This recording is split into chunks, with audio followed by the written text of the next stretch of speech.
할렐루야. 인간에게는 안전의 욕구가 있습니다. 끊임없이 안전지대를 찾습니다. 건강관리를 위해서 육체적인 안전을 추구합니다. 헬스장 가서 계속 열심히 운동하고 비타민 챙겨 먹고 영양제 챙겨 먹고 그렇게 육체적인 안전을 추구합니다. 그리고 직장 다니는 사람들 지금보다 더 안정된 직장을 위해서 가족에 있는 가족들을 위해서 엄마 아빠는 안전한 주거를 위해서 집을 마련하면 엄청난 돈과 에너지를 사용하며 삽니다. 그리고 과학의 발달은 우리의 안전을 더 잘 보장해 줄 것처럼 말합니다. 인공지능 시대. 이야, 눈 감고 있어도 운전을 인공지능이 해주는 자율주행차. 이야, 안전할 것 같아요. 드론 택시가 생겨서 이제 3차원 공간으로 지나다니는 택시가 생겼어요. 와, 좋고 빠르고 안전할 것 같아요. 그러나 우리가 세상을 살아가면 살아갈수록 과연 이 땅에 안전지대가 있는가 하는 의구심을 갖습니다. 지금은 풍성한 10월, 가을입니다. 가을엔 열매 맺는 시절입니다. 그런데 우리에게 들려오는 소식은 팔레스틴 하마스와 이스라엘의 전쟁 소식, 이어지는 아랍 연합군들의 전쟁 참여 소식, 끝나지 않을 것 같은 1년이 넘게 벌어지고 있는 우크라이나와 러시아의 전쟁 소식, 아프가니스탄과 지구 각처에서 계속 이어지는 지진 소식, 그로 인하여 죽어가는 사람들의 그 비명 소식, 코로나로 인한 휴증에 아직도 힘들어하는 사람들의 소식, 고물가와 고금리에 힘들어하는 국민들의 소식, 무역 적자로 인한 기업인들의 한숨 소식, 기후변화에 의해서 1년에 내릴 비가 하루에 내려서 홍수가 나고 어떤 데는 비가 내리지 않아 기근이 있고 3년간의 전염병, 초강력 태풍이 한번 불기 시작하면 이제 예전 같지 않은 허리케인들, 뜨거워지는 지구로 인해서 해수면 상승에 엘니뇨 현상에 의해서 지금 지구가 말이 아닌 그 자연재해, 이런 소식들입니다. 온통 어두운 전망뿐입니다. 젊은 사람들 영끌해서 집을 사 대출 금리 상승으로 지금 잠 못 이루는 밤을 지내고 있습니다. 이런 상황에 오늘 하나님께서 우리에게 주시는 말씀, 시편 12편, 다윗의 시입니다. 사랑하는 성도님들, 다윗이 어떤 사람이었어요? 잘 나가는 사람이었어요. 어렸을 때부터 사무엘 선지자를 통하여 2세 아들 중에서 한 명, 하나님이 택하신 아들. 그리고 골리앗, 어렸을 때 골리앗을 물맷돌 하나로 물리친, 그래서 나라를 구한 사람. 프로페셔널한 수금 연주를 통해서 그 사울 왕이 악신에 걸렸을 때 치료했던 그런 놀라운 음악 재능자. 당시 왕인 사울의 딸과 결혼해서 왕의 사위가 된 사람. 한 나라의 군대 장관으로 주변 나라와 전쟁할 때 주님 제가 가도 되겠습니까? 기도하며 승리를 이끌었던 사람. 이 정도면 다윗의 앞날은 탄탄대로라고 생각할 수가 있습니다. 그러나 백성들의 노랫소리, 사울은 천천히요, 다윗은 만만이다. 이 한마디 말 때문에 다윗은 사울 왕의 표적이 되고 도망자 신세가 됩니다. 끊임없이 그의 중간의 삶은 유랑의 삶이 이어집니다. 심지어 그는 골리앗 고향인 블레셋 다른 나라까지 숨어 들어가야 됐고 거기서 목숨을 위해서 침을 흘리며 미친 척까지 해야 됐습니다. 왜? 살아야 되니까. 이렇게 다윗에게는 그 어떤 곳도 안전지대가 될 수가 없었습니다. 그런데 오늘 우리가 읽은 이 시는 언제 어떤 상황에서 쓰여졌는가 구체적으로 알려진 것은 없지만 오늘 표제어에 나타난 걸 보면 다윗의 시 인도자를 따라 8째 줄에 맞춘 노래라고만 쓰여져 있습니다. 8째 줄에 맞춘 노래. 이 말도 무슨 뜻인지 정확히 알 수는 없어요. 그런데 역대상을 보면 8째 음에 맞추어 노래한 기록이 있는데 읽을까요? 시작. 마뜨디아와 엘리블레후와 믹네야와 오벳에돔과 여이엘과 아사시아는 수금을 타서 8째 음에 맞추어 인도하는 자요. 레위인들 중에 노래하는 레위인들 중에서 8째 음에 맞추어 노래하는 사람이 있었다. 그래서 시편 12편은 그 8개의 현을 가진 악기의 제8음, 8째 음, 그 저음을 따라 부르는 노래였을 것이다. 성경학자들이 추정합니다. 바로 이 다윗의 이 구슬픈, 이 애달픈 현실을 노래한 시라고 볼 수가 있습니다. 우리가 여기서 볼 것은 처음에 다윗이 탄식을 하죠. 다윗이 탄식을 합니다. 1절 여호와여 도우소서. 경건한 자가 끊어지고 충실한 자들이 인생 중에 없어지나이다. 지금 다윗이 직면하고 있는 상황의 현실은 어떤 상황입니까? 경건한 자, 있어야 될 경건한 자가 끊어졌다는 거예요. 충실한 자, 반드시 그 사회와 그 조직에 있어야 될 충실한 자들이 사라지는 때였다는 거예요. 꼭 있어야 하고 꼭 필요한 사람들이 인정받는 사회가 아니라 꼭 있어야 할 사람들이 악인에 의해서 제거당하고 사라지는 현실 앞에 다윗은 처해 있는 것입니다. 이 상황을 성경학자들은 사울 왕이 저지른 높 지역이라는 곳에 제사장 학살 사건과 연관지어 말합니다. 다윗이 사울 왕에 의해서 쫓겨다니고 있었는데 다윗을 추종하는 병사들이 있었죠.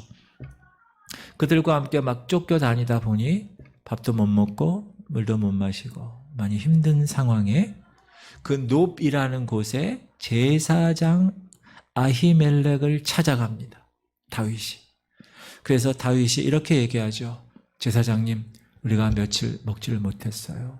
쉬지도 못했어요. 그렇게 먹을 것을 좀 주세요. 제사장이 너무나 그 얘기를 듣고 마음이 아팠습니다. 그래서 진설되어 있는 떡, 그거는 제사장만이 원래 먹을 수 있는 떡이지만 다윗과 그 부하들의 성결함을 확인한 이 제사장은 그래, 여기 내가 가진 거는 이 진설된 하나님께 올리는 떡밖에 없다. 먹어. 주어서 먹게 했습니다. 그리고 그곳에 보관되어 있던 골리앗의 칼을 다윗에게 주지요. 그런데 이 장면을 본 에돔 사람 도액이 있습니다. 보고 사울 왕에게 고자질을 합니다.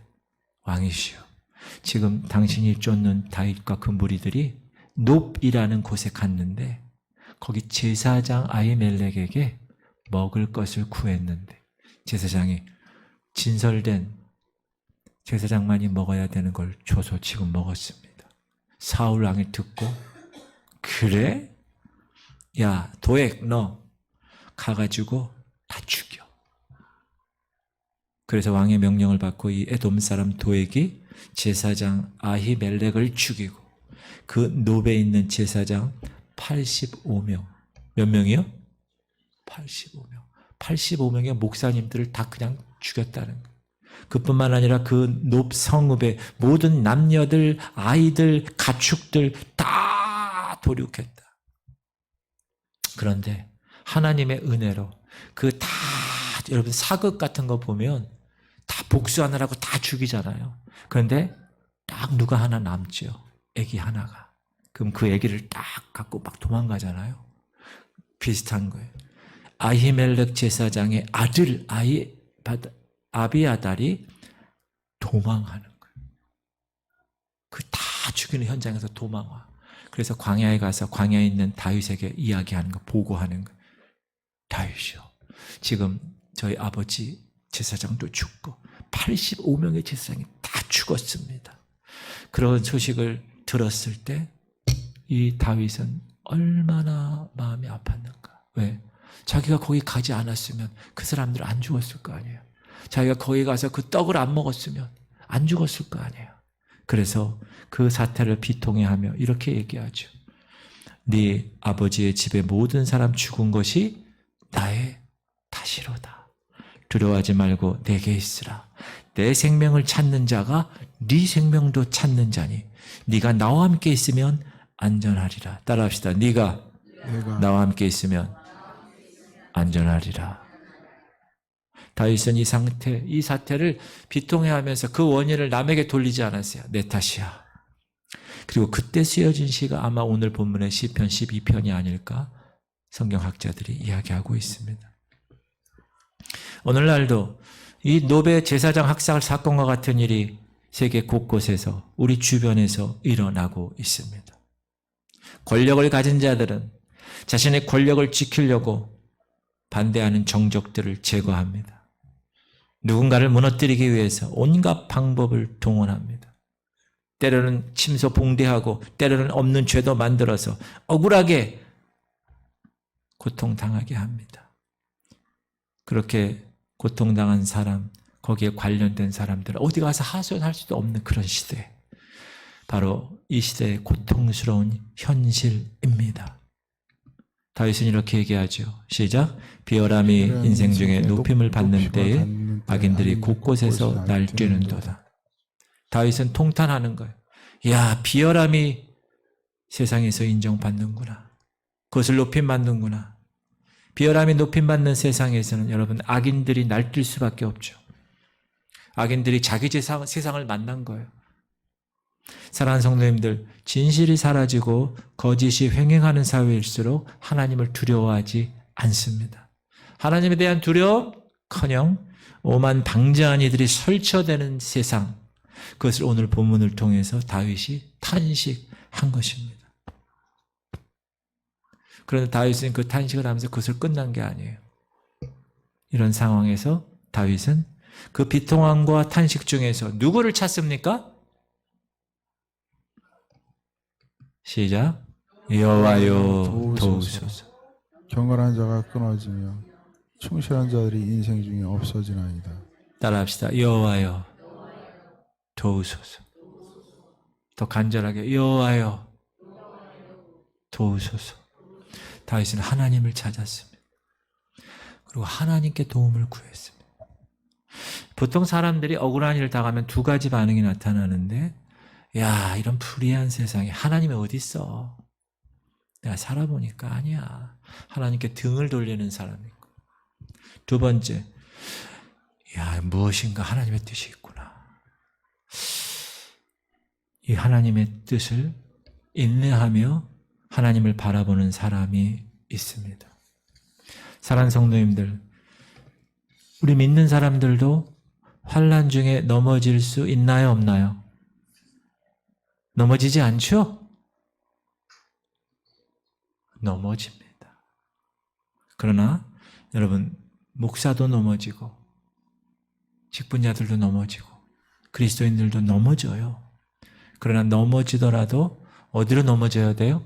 하나님께로 넘어져야 돼요. 따라하세요. 넘어지더라도 하나님께로 넘어가자. 넘어질 때 하나님께로 넘어지는 거예요. 여러분, 직장 내에서 벌어지는 여러 가지 불합리한 것, 부조리한 것, 여러분 크리스찬으로서 그걸 봤을 때, 야, 어떻게 이럴 수 있냐? 이렇게 탄식할 수 있죠. 아니, 하나님이 계시면 어떻게 이럴 수 있어? 그렇게 생각하지 말고, 그럼에도 불구하고 우리에게는 하나님이 계심을 잊어서는 안 된다는 거예요. 사랑하는 성도님들, 낭망하고 포기할 상황이 여러분 앞에 있습니까? 그럼에도 불구하고 하나님께 소망을 두시기 바랍니다. 하나님께 더 가까이 나가는 성도님 되시기 바랍니다. 그게 하나님을 의뢰하는 사람이에요. 다윗이 그렇게 살았다는 거. 여러분도 동일하게 이렇게 사시기 바랍니다. 두 번째 우리가 생각해 볼 것은 본문에서 다윗이 깨달은 것이 있는데, 야, 악인들의 그 악이 어디서부터 시작되냐? 입술에서 시작된다는 거예요. 2절 시작. 그들의 이웃에게 각기 거짓을 말하며 아첨하는 입술과 두 마음으로 말하는 도다. 1절에서 경건한 자가 끊어지고 충실한 자가 없어지는 현실은 거짓을 말하기 때문에, 아첨하는 말 때문에 벌어진 것이라는 거예요. 사랑하는 성도님들, 거짓말과 이 아첨은 모두 두 마음에서 나오는 말이에요. 두 마음. 두 마음으로 말한다는 거예요. 이 사람에게는 이렇게 말하고 저 사람에게는 저렇게 말한다는 거예요. 그런 사람 있죠? 같이 세 명이서 얘기하는데 이 사람에게는 이렇게 얘기해. 근데 딴 데 가서는 또 다르게 얘기해. 말 바꾸는 사람. 자식의 이익과 자식의 상황에 따라서 말을 막 바꾸는 사람. 이런 사람은 약자에게는 아주 모질러요. 그러나 강자에게는 비굴합니다. 여러분, 말 잘하는 사람들 잘 속여요. 화려한 말하는 사람, 그리고 아첨의 말하는 사람의 눈을 멀게 해요. 윗사람에게 달랑달랑달랑, 아이고 잘하십니다. 이것도 하시지요. 이렇게 아첨 달랑달랑달랑. 사람의 눈을 멀게 해요. 그래, 내가 잘하는 거를 알아. 그것도 해, 나쁜 것도 막 이렇게. 그렇게 돼버린다는 거예요. 그런 세상이라는 거예요. 악인들은 자신만만한 거예요. 시작. 그들이 말하기를 우리의 혀가 이기리라. 우리의 입술은 우리 것이니 우리를 주관할 자 누구리요. 악인들이 얘기하는 게 우리의 혀가 이긴다는 거예요. 이 말은 우리는 이기기 위해서 무엇을 말할지 안다는 거예요. 악인들이 여러분 얼마나 사악한지 몰라요. 우리의 입술은 우리 것이다. 뭐예요? 입술이 우리 재산이라는 거예요. 입술이 우리의 성공수단이라는 거예요. 이들은 어떤 말을 하면 사람들을 겁박할 수 있는지 알아요. 어떤 말을 하면 상대의 기분을 좋게 해서 내게 필요한 것을 얻어낼 수 있을지 안다는 거예요. 그리고 우리를 주관할 자 누구리요? 아무도 없다는 거예요. 이제 자기들 세상이라는 거예요. 자기들 세상. 오직 자기들이 모든 상황 통제하고 자기들이 모든 걸 좌지우지할 수 있다. 그 얘기하는 거예요. 자신감을 갖고 있는 거예요. 어느 시대가? 지금 현재 시대가. 사랑하는 성도님들, 오늘 말씀이 공감되십니까? 경건한 자들이, 충실한 자들이 사라지고 있다는 다윗의 탄식. 공감하시나요? 악이 거짓된 입술에서 시작된다는 다윗의 고발. 공감하십니까? 오늘 우리가 사는 세상이 이렇다는 거예요. 여러분들 일하는 직장은 어떻습니까? 여러분 만나는 사람들은 어때요? 여러분, 쿠데타가 일어나면 한 나라에서 어디부터 잡는지 아세요? 방송국부터 잡습니다. 언론을 장악하는 것이 승리한다는 말이 있어요. 언론은 진실을 보도해야 되는데 거짓 뉴스의 출발점이 될 때가 있습니다. 이게 너무 중요하다는. 사람들의 두려움을 말을 통해 조장하기도 해요. 요즘 또 얼마나 SNS 때문에 얼마나 많은 것이 있습니까? 누군가의 잘못을 막 부풀려. 그리고 자신들의 목적하는 바를 막 이루어. 여러분, 이런 언론만의 문제가 아닙니다. 따라합시다. 우리의 입술이 언론입니다. 사랑하는 성도님들, 성도는 각자의 언론인 자신의 입술을 반드시 지켜내야 합니다. 하나님께 소망을 둔 성도들의 입에서 어찌 거짓이 있고 어찌 아첨이 있고 두 마음을 품는 말이 나올 수 있겠습니까? 여러분의 입술은 여러분께 아니에요. 따라합시다. 내 입술은 내게 아닙니다. 주님의 것입니다. 맞습니까? 여러분께 아니라는 거예요. 내가 너를 지명하여 불렀나니 너는 내 것이야. 주님이 여러분을 지명하여 부르셨어요. 맞습니까? 그럼 이제 여러분께 아니라는 거. 더 이상 하나님의 것이에요. 여러분의 달란트도. 그래서 하나님에서 쓰는 거예요. 아름다운 달란트. 여러분의 특기, 여러분이 잘하는 거, 여러분의 시간, 여러분의 건강, 여러분의 모든 것, 재물까지도 다 내게 아니라는 거예요. 그래서 하나님 나라와 하나님의 의를 위해서 드릴 수 있게 되는 것입니다. 그래서 우리의 입술이 내게 아니기에 내 입술을 통하여서 하나님을 찬양하는 것에 쓰일 수 있도록, 오직 진실을 말하고 사람들을 격려하는 것에 우리 입술이 쓰일 수 있도록 제가 쉐키나 찬양팀에게 어제 문자를 보냈어요. 요 얘기를 했어요. 여러분의 입술은 여러분께 아닙니다. 그러므로 하나님을 찬양하는 일에 쓰임 받기 원합니다. 3절 시작.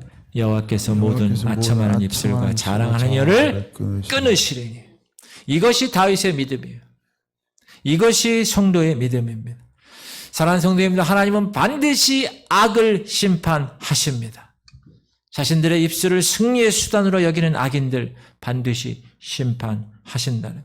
여러분이 이 믿음을 가지고 있다면 결코 악인들의 방법에 여러분의 입술을 동참할 수가 없습니다.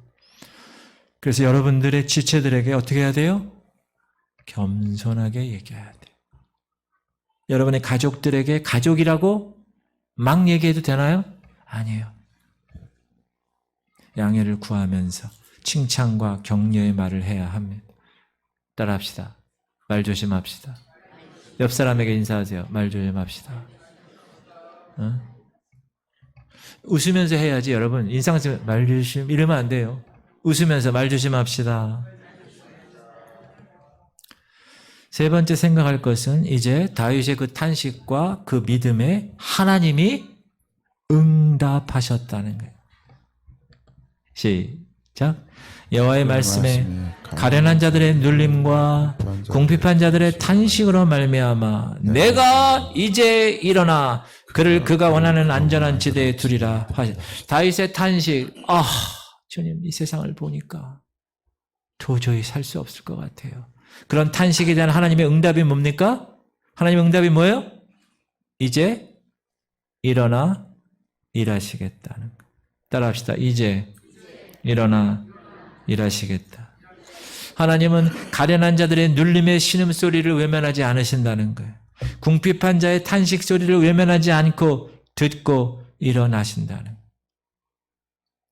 일어난다는 건 뭐죠? 이제 본격적인 활동을 시작하시겠다는 거예요. 하나님이 일하실 때가 된 겁니다. 우리는 하나님이 외면한다는 생각을 하지만 이제 하나님은 하나님의 때에 일하신다고 이야기하십니다. 시작. 범사에 기한이 있고 천하만세에 다 때가 있네. 우리의 제한된 지식과 우리의 제한된 지식으로는 하나님을 알 수가 없어요. 하나님의 때, 하나님의 일하시는 거 알 수가 없어요. 그래서 뭐가 필요해요? 믿음이 필요한 거예요. 그래서 주님을 의지함이 필요한 거예요. 그럼 하나님이 일어나시면 어떤 일을 합니까? 가련한 자, 궁핍한 자를 안전한 지대에 두신다는 거예요.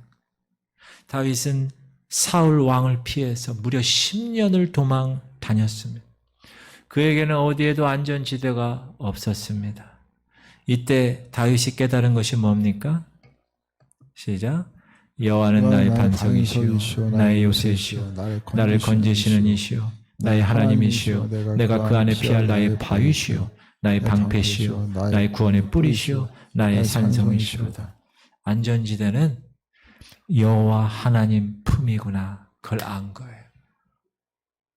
여러분 지금 아기가 있어. 아기가 갑자기 배가 고파. 혹은 애가 놀랬어. 그럼 어디로 달려가요? 어디로 달려가요? 엄마 품으로 달려가잖아요. 왜요? 엄마 품이 그 아기에게는 안전지대이기 때문에. 여러분 영적으로 여러분의 삶을 살다가 여러 가지 시험과 환난과 고통과 생각할 수 없는 이해할 수 없는 일이 터졌어. 어디로 가야 돼요? 어디로 가야 돼요? 목사님, 술집으로 가야 되지 않겠습니까? 시원한 맥주 한 잔 먹으면서 이 세대를 한번 어떻게 해봐야 되지 않나요? 맥주가 비싸구나. 소주잔을 기울이면서 해야 되지 않겠습니까? 여러분 술집으로 가야 됩니까? 아멘? 우리의 안전지대는 하나님의 품입니다. 우리가 시험 가운데 있어도 환난 가운데 있어도 태풍의 한복판에 있을지라도 나의 반석이시오 요새시오 나의 피할 바위시오 산성이신 하나님 품에 있다면 그것이 가장 안전한 곳입니다. 옆 사람하고 얘기하세요. 술집 가지 마세요.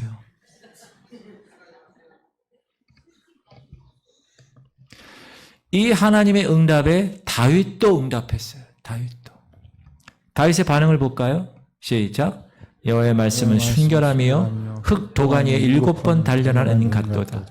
여호와여 그들을 지키사 이 세대로부터 영원까지 보존하시리이다. 다윗은 하나님의 말씀을 어떻게 비유했는가? 흙 도가니에서 7번 단련한 은이라고 나와요. 이 하나님의 말씀은 순도 100% 은과 같다고 찬양한 거예요. 7이라는 거는 완전 숫자잖아요. 완전히 정제된 은광석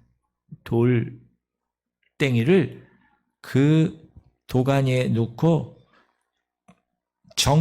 완전히 정제된 어떤 불순물도 없는, 인간의 말처럼 거짓된 불순물도 없고 아첨의 불순물도 없고 헛됨의 불순물도 일절 없는, 만약에 99% 순도다 그러면 1%가 안전보장이 안 되는 거예요. 그러나 하나님은 99%가 아니라 하나님의 말씀은 순도 100% 은과 같다, 이렇게 완전한 안전지대를 이야기한 거예요. 그 말씀은 순결하여서 우리의 안전을 지금부터 영원까지 보장하신다. 할렐루야.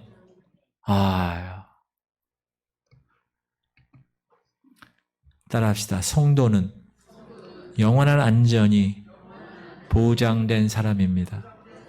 옆 사람하고 얘기하세요.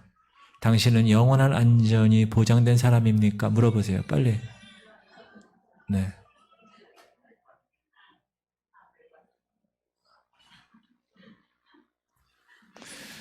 물어보려니까 노래가 나오네. 시작. 그러므로 이제 그리스도 예수 안에 있는 자에게는 결코 정죄함이 없나니 이는 그리스도 예수 안에 있는 생명의 성령의 법이 죄와 사망의 법에서 너를 해방하였습니다. 할렐루야. 그리스도 예수 안에 in Christ 있다는 것은 우리가 안전지대에 놓여 있다는 거예요. 세상의 그 어느 것도 예수 그리스도를 뚫고 들어와서 그 안에 있는 우리를 해할 수 없다는 거예요. 왜 그럴까요? 그리스도 예수 안에 있는 생명의 성령의 법이 우리를 지키고 있기 때문에, 그리스도 예수 안에 있는 하나님의 사랑이 여러분을 보호하고 있기 때문에. 믿습니까?